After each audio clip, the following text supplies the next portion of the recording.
Мен Ноокат районунан келдим. Алимбаев Шайынбек Бекмуратович.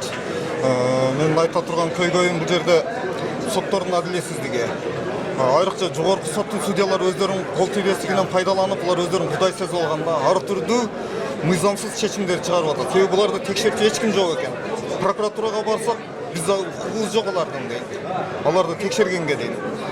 Мисалы үчүн кече эле 7 декабрда Ноокат районунун тургуну 6 баланын инеси Эргешова Нуриланын бул балдары жетим калган, жолдош каза болуп калган, ошолордун көмүркенин подполковник Нурматов болот деген колун жасалмалап туруп ээлеп алганда, бул боюнча соттун чечимдери чыгып күнөөлүү деп табылса дагы жогорку соттор жанагы мүлктү кайра кайтпай эле койсун деп чечим чыгарып коюшту.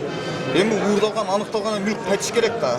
Жогорку соттун судьялары болсо ошондой мыйзамсыз чечимдерди чыгарып коюп жүрүшөт.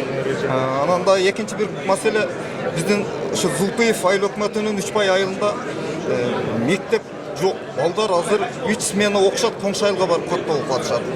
Жаңы мектепти куруп баштаган компания өздөрүнүн мындай шалакылыгынан быйыл сентябрда бүтө турган мектепти созушуп, азыр биринчи этаж араң бүттү да. Анан ошол эле 3 ай айылында таза суу дагы жок. Азыр эми мына 21-кылымда жашап атабыз. Адамдар космоско учуп атат да, биздин айыл таза сууга жетпей атат да. Ушул маселелер менен келдим эле. Эми чечилип калат деген